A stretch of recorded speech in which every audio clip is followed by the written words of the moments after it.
Oke, baik. Bismillahirrahmanirrahim. Assalamualaikum warahmatullahi wabarakatuh. Waalaikumsalam warahmatullahi wabarakatuh. Iya, jadi pada kesempatan pagi hari ini kita akan memulai materi pembelajarannya. Oleh karena itu, silakan berdoa terlebih dahulu. Berdoa dimulai. Baik, berdoa selesai ya. Oke, izinkan saya untuk men-share slide saya. Pada kesempatan hari ini kita bicaranya adalah mengenai TPS kuantitatif. Oke, baik. Ini dia ya. TPS kuantitatif berarti nanti tujuan pembelajaran pada kesempatan hari ini kalian diharapkan untuk mampu menyelesaikan soal-soal yang berkaitan dengan TPS kuantitatif tersebut. Nah, apa saja soalnya? Soal pertama. Oke, jadi di sini tetap bahwa lakukan yang terbaik di semua kesempatan yang kamu miliki. Soal pertama. Oke, kita bicara mengenai perbandingan. Ini juga salah satu materi perbandingan, aplikasinya dalam bentuk skala. Boleh dicoret-coret terlebih dahulu sambil saya membacakan soalnya. Soalnya adalah skala pada peta itu adalah 4:1 juta. Jika jarak antar kota A dan kota B pada peta itu adalah 24 cm, berapakah jarak sesungguhnya kedua kota tersebut? Sir. 60 km. Oke, skala ya, kita ulangi dulu ya teorinya, konsepnya. Jadi kalau dia skala, skala itu artinya adalah jarak pada peta atau JP dibagi dengan jarak yang sebenarnya, JS. Oke. Nah, ingat bahwa satuan dari skala ini selalu cm. Jadi kalau misalkan skalanya tertulis misalnya di sini adalah 1:A, maka itu artinya adalah 1 cm pada peta sama dengan A cm pada ukuran yang sesungguhnya atau yang sebenarnya. Oke, berarti di sini ada perbedaan, ya kan? Di sini cm, sedangkan jawabannya semua adalah kilometer. Lalu kemudian di sini skalanya masih 4:1 juta. Kalau skalanya adalah 4:1 juta, oke, di sini adalah 4 dibandingin sama 1 juta nih. Berarti 4 cm pada peta itu sama dengan 1 juta cm pada ukuran yang sebenarnya. Maka kalau disederhanakan skalanya 1 banding berapa ya, Nak? 250.000 250. Oke, itu dia. Berarti 1 cm-nya itu sama dengan 250 cm. Nah, petanya itu 24, berarti yang ditanya adalah JS, ya kan, jarak sesungguhnya. Berarti ya tinggal kalikan aja, kalau 1 itu 250, kalau 24 ya tinggal 24 dikali kan gitu ya, 250. Oke, apakah jawabannya E cocok seluruhnya? Ini berapa? 24 dikalikan dengan 25. Ayo. 600, Sir. 600 ya kan? Oke, 24 dikali sama 25 itu oke, itu hasilnya adalah 600. Benar. 600 nih, berarti 600 tambahin nolnya 1 2 3 4 1 2 3 4. Oke, berarti jadinya adalah 6 juta. 6 juta apa? Sentimeter. Ingat bahwa 1 kilometer sama dengan berapa senti ya? 100.000, Sir. 100.000, benar. Thank you. 100.000 cm. Berarti coretkan kan gitu ya. Coretkan nolnya 5, ini 3, ini 2. Berarti ya tinggal adalah 60 km. Good ya. Berarti jawabannya adalah E. Thank you. Berarti kalian udah cepat nih. Oke. Yang lain juga kalau misalnya ada jawaban nggak apa-apa, beradu. Beradu suaranya nggak masalah di Zoom saya. Oke, jadi lebih rame, lebih asik ya kan. Supaya nggak ngantuk juga. Nomor 2. Silakan diselesaikan. Saya bacakan terlebih dahulu. Sumaryadi bekerja 6 hari dalam seminggu dengan bayaran 31.250 per hari kerja dan 20.000 per jam lembur. Dalam sebulan bekerja, ia menerima gaji sebesar 1.030.000. Berapa jumlah jam lemburnya dalam 1 bulan?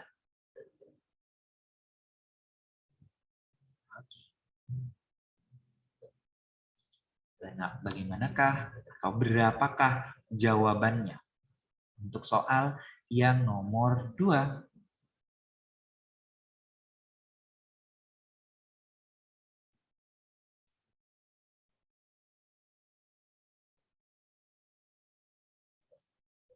Oke, totalnya dia cuma dapat 1 juta ya, 1.030.000 tuh. Nah, yang ditanyakan adalah berapa jumlah dari lemburnya. Pahami kalimat pertama, 6 hari dalam seminggu dengan bayaran 31.250 per hari kerja. 14 jam, Sir. 14 jam. Good. Yang berarti yang pertama kita cari gimana nih? Thank you. Gimana nih? 14 jam katanya. Atau ada jawaban berbeda? Masih menunggu temannya? Idenya gimana idenya? Berarti kita harus hitung dulu penghasilan dia kalau nggak lembur ya. Kalau penghasilan dia nggak lembur itu berarti dia dapat berapa sih kalau tanpa lembur? 750.000, Sir. Lembur, iya 750.000. 750.000 itu dapatnya dari mana ke mana? Dalam 1 bulan, Sir, ada 4 minggu. Dikali Oke. 31.250, Sir. Oke, 300, oke. Lalu dikali berapa? Masih dikali kan ini? Kali 6, Sir. Iya, 6, kali Sir. 6. Gitu, benar. Karena kan ini minggunya. Karena dia 1 bulan loh. Kan ini di sini adalah dalam sebulan bekerja. Berarti ya 4 minggu kali 6 hari. Ya bukan kali 7 ya, karena ini 6 hari kerja. Baru dikaliin sama totalnya dia 31. Nah, ini dapatnya adalah 750.000. Benar. Lalu kemudian kalau misalkan dia, berarti di sini uang lemburnya, lemburnya itu berarti dia dapatnya adalah 1.030.000 dikurang 750. Ini berapa hasilnya? 280, Sir. 280. Oke, 280. Nah, berapa jam per jamnya? Itu 20.000. Ya udah berarti jam lembur. Jam lembur total, nih totalnya ya, total daripada jam lemburnya ya berarti 280.000 dibagi sama 20.000. Karena 1 jam dia bayar 20.000. Mending dia lembur ya. Oke. Berarti di sini adalah hasilnya 14 jam. Paham kira-kira? Maka benar jawabannya adalah D. Lanjut lagi kita ke nomor 3. Oke, seperti biasa, Ratu mempunyai uang sebesar 1.101.500. Uang itu digunakan untuk membeli lemari dengan harga Rp700.950, dibelikan tas Rp215.000 dan sepatu Rp170.000. Sisa. Nah, ini tinggal tambah-tambah dan kurang-kurang saja ini. Berapakah hasilnya? Kecepatan ngitung. Sir, 15.550, Sir. 15.550. Oke, thank you. Berarti caranya adalah total pengeluaran dulu ya. Dia beli apa aja sih? Dia beli lemari, dia beli tas, sama dia beli sepatu. Berapa total pengeluarannya? Berarti ini pengeluaran. Oke, pengeluarannya itu ada lemari 700.950, baru kemudian tambahin sama beli tas 215. Baru tambahin lagi sama si sepatu 170. Oke. Ini berapa nih total pengeluaran dia? Berarti ini 950, ini berapa nih? 5, 8, kemudian ini 10 ya. Oh, di sini aja udah 1.085.950. Udah berarti sisanya kurangkanlah 1.101.500. Nah, dikurangkan sama 1.085.950. Kalau misalkan ini dikurangkan, maka hasilnya adalah berapa nih? Paskah 15.000?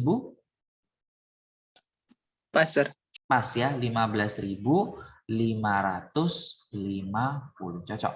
Oke, berarti jawabannya adalah yang E. Gitu ya. Langsung aja di sini sih sebenarnya belakangnya juga bisa ya. 50 kan belakangnya ini. 50. Nah, yang belakang 50 itu hanya ada di opsi yang E. Oke, lanjut lagi. Untuk soal nomor 4 statistika. Umur rata-rata dari suatu kelompok yang terdiri atas siswa dan guru adalah 25 tahun. Jika rata-rata siswanya 17 tahun dan umur rata-rata gurunya 41 tahun, berapa perbandingan banyaknya siswa dan banyaknya guru? Banyaknya ya, banyaknya siswa dan banyaknya guru. Silahkan dicoba dijawab.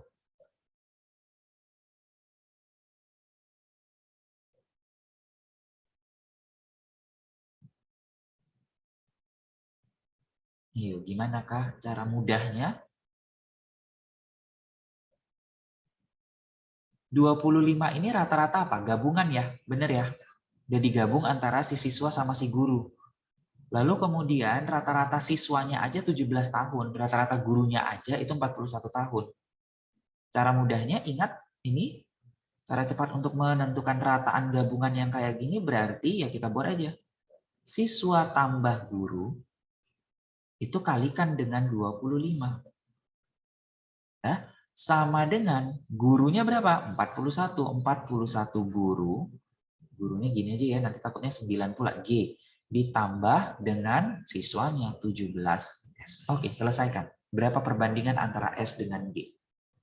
Jadi dari soal yang panjang ini udah mengerucut jadi ini aja. S tambah G kali 25 sama dengan yang 41 G ditambahkan dengan 17 S.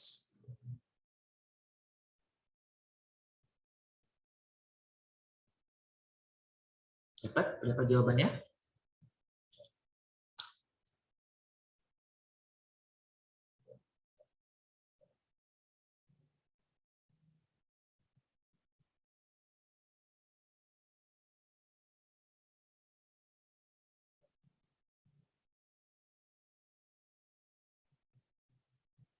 Berapa banding berapa?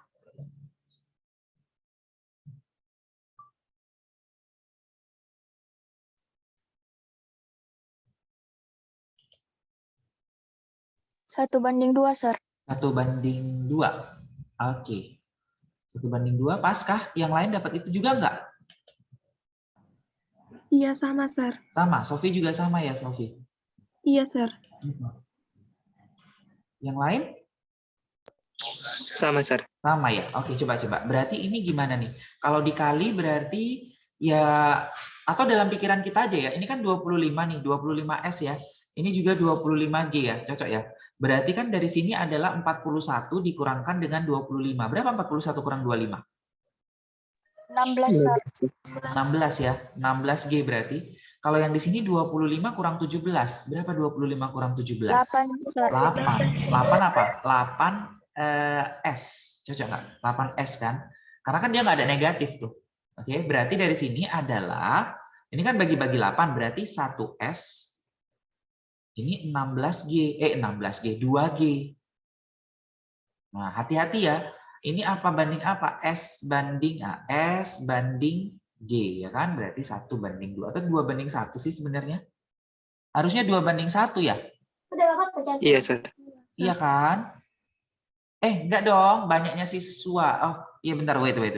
Ini harusnya adalah 2/1. Ya 2/1, nah, harusnya. Karena kan ini jadinya kali silang nih. Oke, kali silang. Berarti nanti hasilnya harusnya adalah 2/1. Jadi satu siswa itu 2 guru.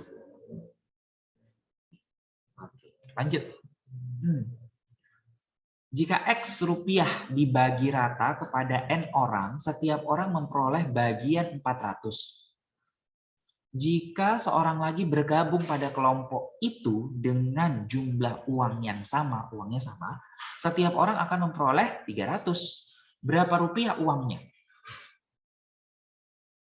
Gimana ini bahasanya nih? Yang kalimat pertama itu gimana kita bisa buat? Misalnya ini X rupiah ya, X rupiah dibagi rata kepada N orang. Berarti X dibagi N itu hasilnya 400. Cocok. Berarti kan dari sini X-nya itu uangnya kan. Uangnya itu adalah 400 N. Nah ternyata ada yang gabung satu orang. Berarti X-nya kan tetap gabungannya N tambah 1 karena ada orang yang bergabung. Jadinya bukan 400 lagi mereka dapat. Jadinya 300 nih. Nah berarti dari sini kan X juga kan. X sama dengan 300 dalam kurung. N ditambahin 1. Udah, bandingkan. Nah, berapa X-nya? Yang ditanya X-nya ya, bukan N-nya. A, Sir. A, 1200 ya. Berapa N-nya? N-nya berapa? N-nya 3. N-nya 3. Oke, thank you. Berarti ini 400N sama dengan 300N ditambah 300 gitu. Kalau dikalikan ke dalam kan, berarti 100N sama dengan 300, benar N-nya adalah sama dengan 3. N-nya 3 berarti X-nya adalah 3 kali 400, 1200. Oke, thank you. Nomor 6. Oke, soalnya panjang nih. Apa ini soalnya? Seorang pengusaha menjual jagung dan gula menggunakan truk. Pengusaha tersebut membeli jagung harganya 5.000 per kilo. Gula 7.000 per kilo. Modal yang tersedia 1.770. Jumlah jagung dan gula dalam truk tidak lebih dari 300 kg. Jika harga jual jagung adalah sekian, harga gandum sekian, laba maksimum. Berarti laba untuk jagung berapa? 500 ya. Kan dia belinya 5.000, dijualnya 5.500. Berarti persamaan labanya dulu. Laba, nah, ini kita buat apa ya? Misalnya adalah jagungnya itu J, J aja lah jagung. Lalu gulanya itu G, berarti J, G. Berarti untuk jagungnya dia labanya itu 500 J ditambah untuk gandum dia labanya berapa? 200 ya. 200 G gandum. Nah, ini nanti persamaannya. Ya, ini yang kalian pelajari biasanya di mana nih? Di program linier kan? Kayak gini-gini soalnya. Laba maksimum, iya, tidak lebih dari. Nah, ini berarti gimana? Persamaannya gimana berarti? Modal. Berarti kalau ini dituliskan adalah 5.000, karena modal kan, 5.000 jagung, 5.000 J ditambah 7.000 G, 7.000 gula, kurang dari atau lebih kecil dari 1.770. Kenapa dia lebih kecil? Karena dia modal, nggak akan mungkin lewat dari modal. Sama dengan modal boleh, tapi lewat pasti nggak boleh. Lalu kemudian jumlah jagung dan gula tidak lebih, berarti jagung tambah gula tidak lebih, berarti lebih kecil sama dengan. Lebih kecil dari sama dengan berapa? 300. Oke.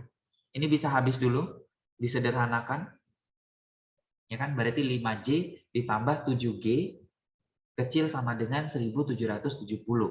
J tambah G-nya itu nilainya adalah sama dengan yang ini ya, yaitu adalah 300. Gimana cara mudah untuk menentukan ini? Eliminasi langsung? Bisa? Bisa, Sir. Bisa, Sir. Oke, ya. Jadi gini. Jadi untuk menentukan, kan ini yang ditanya adalah laba maksimum. Kadang-kadang, hati-hati ya, kalau di dalam matematika itu bisa eliminasi langsung, tapi kadang-kadang maksimum dan minimumnya itu bukan berada di titik potong. Kalau eliminasi kan kita menentukan titik potongnya. Jadi hati-hati. Nah, di sini kan J-nya pasti lebih besar dari 0 dan G-nya juga lebih besar dari 0. Jadi hati-hati ya kalau misalnya itu tidak semua soal program linier itu bisa menggunakan cara cepat dengan eliminasi. Nah, pertanyaannya adalah kapan? Nah, kapan bisa digunakan cara cepatnya? Atau kapankah nilai maksimum dan nilai minimum itu berada pada titik potong? Ingat. Ya, jadi ingat lagi konsep gradien. Gradien itu artinya adalah min koefisien X per koefisien Y, gitu kan? Kemiringan garis tuh, cara ngitungnya adalah itu, min koefisien X dibagi dengan koefisien Y. Cocok? Nah, berarti dengan konsep itu, tapi minnya itu dihilangkan ya, Nak. Makanya saya bilang di sini biasanya saya simbolkan itu T. Ketika saya ngajarin matematika di program linier itu saya buat aja T. Karena memang bukan gradien, tapi kita ngambil konsepnya itu T. T itu X per Y. Jadi koefisien X, koefisien Y. Jadi T sasaran, ini kan sasarannya kan mau cari laba. T sasaran harus berada di antara T kendala. Ini kendalanya ini. Ini kendalanya atau sistemnya, ini sistemnya. Nah, coba kalau T yang di sini berapa? T yang di sini berarti X-nya kita anggaplah si J, Y-nya kita anggap sebagai G. Ya, T-nya itu adalah 5/7. Koefisiennya kan dibandingin 5/7. Oke. Kalau yang ini berarti 1. Cocok? JG-nya itu adalah 1 kan? 1 per 1. Berarti nilainya 1.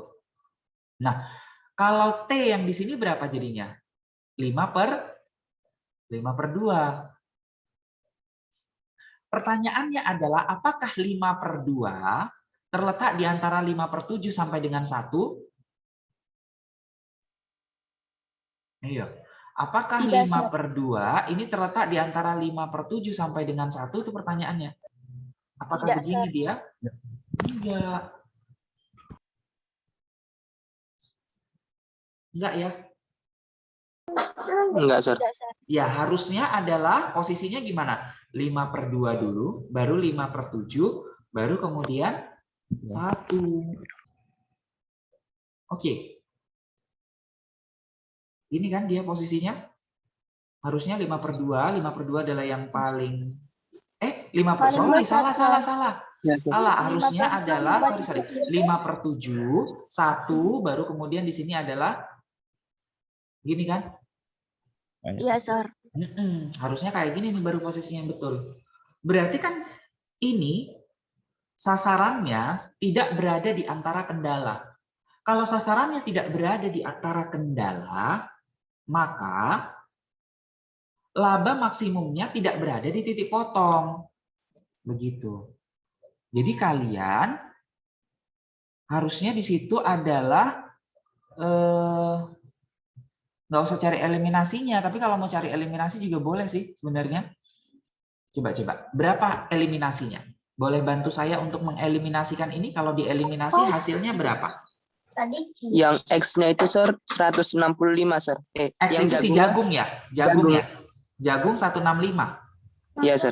Terus kalau misalnya si gandum, gula. Gulanya tuh 135, Sir. 135. So, hasilnya berapa kalau misalnya itu? Sejuta. 100 lah, nggak sampai sejuta kan ini 500. 100.000 kayaknya itu, nggak sampai sejuta. Kalau dikali 500 dikali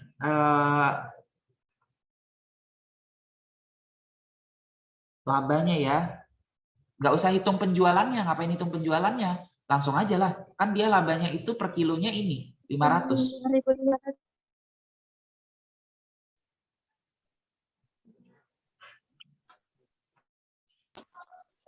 Kalau laba Nah, atau totalnya berapa setelah kalian hitung? Misalnya kayak 1 juta itu kan berarti kamu kalikan dengan yang ini kan, harga jual jagung kan? sama, iya, Sir. Pasti dapatnya sejuta, iyalah, karena 5.500 dikali dengan 165, ya paham saya cara berpikirnya paham ya. Cari dulu pendapatan dia, tapi kalau misalnya langsung juga bisa, Nak, karena kan di sini udah langsung kita ketahuan bahwa di sini adalah 5.000 per kilo untuk dibelinya, dijualnya itu 5.500 per kilo, berarti dia labanya adalah 500. Kalau mau langsung boleh ya, 500 dikalikan dengan 165 ditambah 200 dikalikan dengan 135. Nah, 200 dari mana? Dari 7.200 dikurangkan dengan 700. Boleh aja gitu ya. Berapa hasilnya? 109.500, Sir. Iya, ini ya. Ini itu hasilnya. Oke, coba kalian gambarkan. Itu kan tadi titik potongnya ya. Ini kalau G lebih kecil dari 300, inilah saya buat tadi J-nya kita sepakat itu X ya.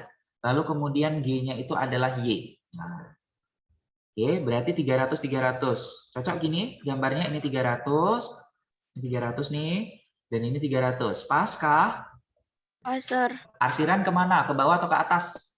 Ke bawah, Sir. Ke bawah, oke. Nanti ya, sekaligus aja. Lalu kemudian J-nya berapa nih J-nya? Kalau mau digambarin. Ini kan berarti 1770 gitu. 1770 dibagi sama 5. Berapa tuh? 1770 bagi 5. 354 ya. 354.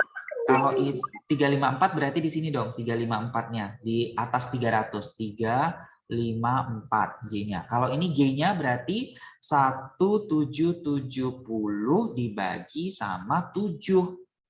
252 berarti di bawah lah ya. Nah, koma. Nah, ini koma nih. Berarti ini 1,770 per 7. Nah, ini kan. Cocok, ini adalah garis yang kedua. Disinilah posisi yang berapa tadi? 165,135. Itu posisinya di situ. Nah, arsirannya ini kan? Pas nggak arsirannya itu? Pas, Pas, Sir. Sir. Iya, Sir. Pas, ya kan? Nah, itu dia. Oke.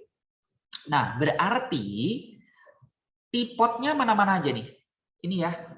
1, 2, 3. Oke, 1, 2, 3, 4. Pas ini cocok, ini A, ini B, ini C, ini D. Supaya gampang aja nyebutnya. Titik A itu berarti 0,0. Benar? Sir. Titik B Benar, Sir. itu berapa? B itu adalah 300,0. Oke, karena G-nya nggak ada ya. Kalau itu titik D-nya, titik C-nya kan udah. Titik D-nya 0,1770 per 70. Bisa kira-kira? Dapat ya? Oke. Nah, berarti nah ini kan kalau misalnya cara matematik, cara panjangnya gitu kan. Kan dites semua titik kan, Nak? Titik apa ini namanya kalau di matematik? Vertex. Apa vertex? Udah mau meet? Vertex apa kalau bahasa Indonesianya? Titik pojok himpunan penyelesaian. Oke, titik pojok daerah himpunan penyelesaian. Nah, itulah dia yang dinamakan dengan yang namanya vertex. Nah, uji semuanya. Kalau 00 nggak usah lah diuji ya. Kalau 00 itu berarti kan hasilnya 0 kan? Labanya 0. Kalau misalnya 300,0 berarti labanya berapa? 150. 150 kan? Nah, berarti ini soalnya bermasalah, nggak apa-apa. Saya mau menunjukkan gitu. Jadi hati-hati ya. 150 pas, cocok. Kalau tadi dimasukkan 165, 135, ini tadi hasil kita adalah 109,500. Kalau dimasukkan 0,1770 per 7, nah berapa ini hasilnya? Labanya berapa? Kalikanlah dengan 200. 50.500. 50 ribuan. Iya kan? Karena itu tadi berapa tadi? Itu kan 252-an gitu ya. Baru dikali sama 200. Berarti ya sekitar 50 ribuan. 50 ribuan. Nggak masalah sih sebenarnya. 50 ribu something nah ini ya. 50 ribu sekian begitu. Oke, karena ini kan koma nih. Oke, jadi kita pakai prediksi aja. Ambil aja lah ini misalnya 250 sekian. 250 kalikan dengan yang ini ya. Oke, berarti 50 ribu. Sebenarnya jawabannya harusnya berapa? 150. Benar, ini. Gitu. Ya. Jadi hati-hati dengan soal yang ini. Ini soalnya salah, nggak apa-apa. Berarti jawabannya ini nggak ada ini. Oke, tidak ada jawaban. Oke, yang di sini itu adalah 150. Jadi saya mau tunjukkan ke kalian bahwa hati-hati menggunakan carcep. Cara cepat. Hati-hati. Cara cepat itu punya apa? Punya syarat. Oke. Punya syarat. Syaratnya apa? Syaratnya adalah, nah itu tadi ya. Pertama, cara cepat yang langsung bisa eliminasi. Yang pertama, kalau dia melibatkan 2 garis. Kalau ada 3 garisnya, maka nggak bisa. Oke, berarti di sini adalah dia 2 kendala. Kendala yang ini ya, maksudnya sebenarnya kendalanya ini ada 4, tapi kan yang nomor ini dan ini itu berkaitan dengan sumbunya saja. Ini sumbu X positif, ini sumbu Y positif begitu. Oke, 2 kendala. Kemudian yang kedua bahwa T sasaran, TS saya buat harus berada di antara T kendala 1 karena dia 2 kendala kan, dan T kendala 2. Baru bisa pergunakan cara cepatnya. Kalau misalnya syarat ini tidak terpenuhi, maka kalian tidak perlu capek-capek mengeliminasikannya. Karena eliminasi juga butuh proses.